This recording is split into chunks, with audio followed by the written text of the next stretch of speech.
Good day, everybody. Welcome to Greater Demon Ashlords and Berserkers in the Wilderness. The reason I'm making this video is because there has been a recent update to these particular demons, and I want to give a brief overview for those players who are not familiar yet. So, in August, early August of 2022, about a month and a half before this recording, Jagex released their Wilderness Reborn update that completely revamped the Wilderness and changed a lot of it significantly. And one of these significant changes that this update brought was these Greater Demons, the Berserkers being the variants that use melee attacks, and Ashlords being the variant that uses magic attacks. Upon release, these demons were not very well received by the community at all. So these demons were first introduced actually in the Zamorakian Undercity Elite Dungeon. That's the 4th Elite Dungeon now. And in there they had their own drop table and all that stuff. And they're pretty beefy creatures, but they were kind of worth just going through a dungeon. In the wilderness, and I'm not sure if this is a bug or intended or not, upon release, these demons had no drops. I think they shared the common wilderness drop table from what I understand from the wiki, but they had no unique drops of their own.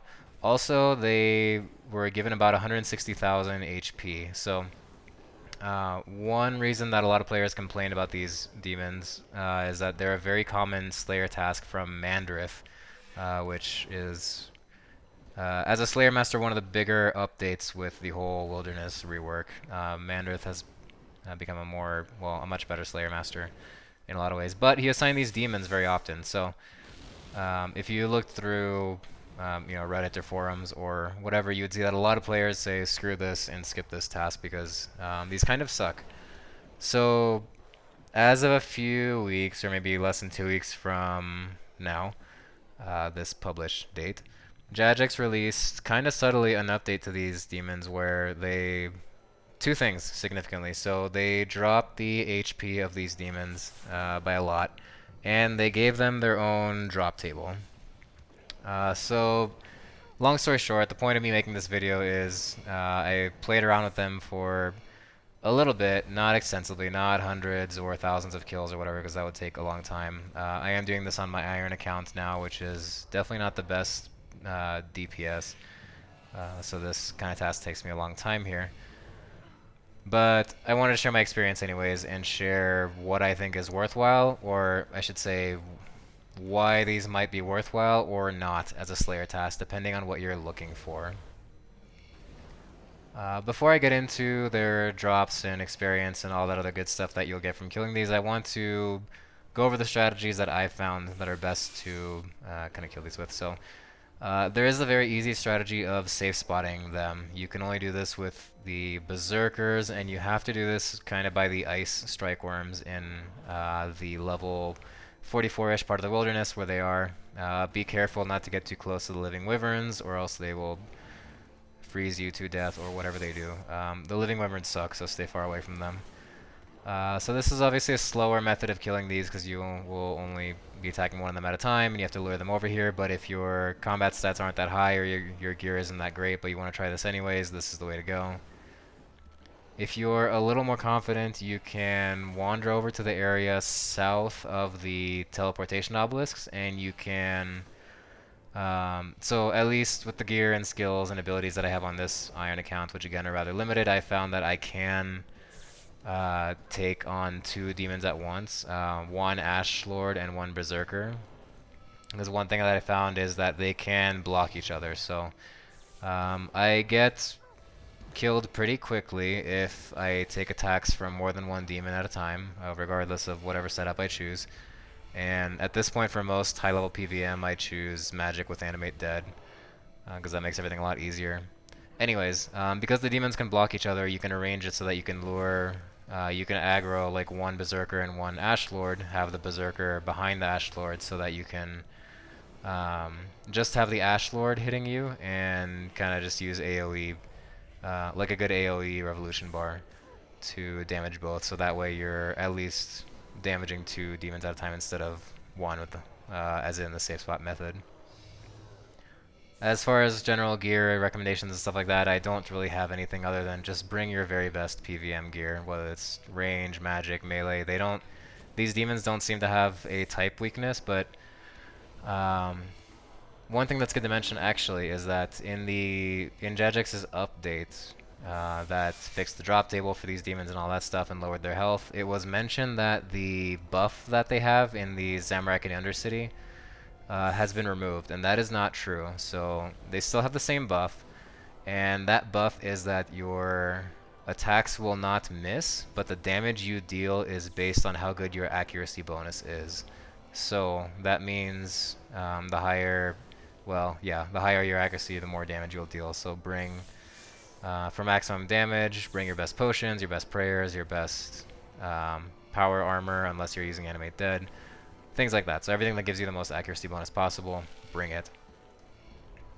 I just realized this now as of recording this in this very moment, but if you are lower level and you have maybe like God Wars 2 dungeon gear, like a Dragon Rider Lance or the Sewer Elder Orbs and Wand, all that stuff, since that stuff has only tier 80 damage but tier 90 accuracy, that actually makes those pretty cheap and accessible candidates for weapons to bring here. Anyways, just a side note. Really quickly to touch on their loot table, the wiki as of right now is still being updated with their drops. In my experience so far, you might notice that I actually have a greater demon task because these Mandrith does definitely not assign 200 of these per Slayer task. He assigns in the range of usually like 40 to 60. I have a greater demon task from Laniakia, but these count towards that task, so I figured I would test this out here. Anyways, in my experience doing a handful of these for this task, their drops seem to me, as far as money value or as far as value in general, to be kind of like God Wars Dungeon 2 bosses, except without the rare drops, which actually kind of sucks. So they have, they drop Necronium salvage, sometimes two small Necronium salvages, or, you know, one medium one, whatever. And those are worth a few 100k each per drop, so that's not bad. But they also have their crappy drops, the equivalent of like Stone Spirits. They drop Super Zamorak Bruise, which, I don't know, weird choice of drop in the drop table for these. I just disassemble them for invention materials. Anyways, so they have their fair share of crappy drops to kind of counterbalance their good drops. Yeah, nothing too impressive. As far as I know, and nothing has been announced yet, and there's nothing I've heard about a unique drop or super rare drop or anything on the wilderness table being more common or anything like that. Whatever you see on the wiki is pretty representative of what they actually drop, so it's not bad money. It's definitely not the best. The Necronium salvage is really where the money is. Now, as far as whether you should do these or not as a task, or whether they're worth it as a task, so the only appeal from the very beginning of this update or their release is that each kill of these demons gives 12,000 Slayer experience and I believe 12,000 combat experience. If I'm wrong in saying that, I'll look it up and show it on the screen later. Anyways, so what that means is that they give 12,000 Slayer experience per, and they have 140,000 health now.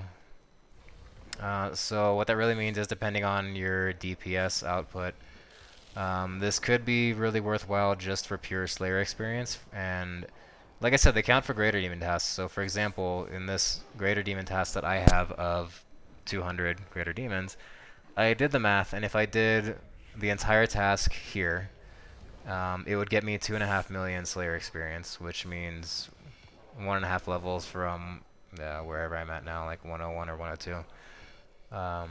Yeah, so experience-wise, this could be pretty substantial. Essentially, that's my conclusion, everybody. If you're interested in pure Slayer experience, these things are great. If you're interested in, I guess, literally anything else, Slayer points, unique drops, etc., these are not that great because they'll be very slow tasks.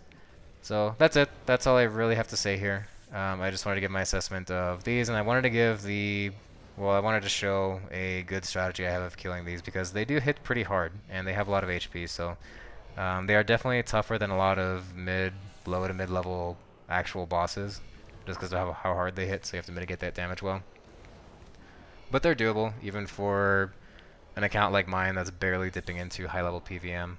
With all of that said, that's all I have to say. So, if you found this helpful, please consider subscribing. It helps out my channel a lot.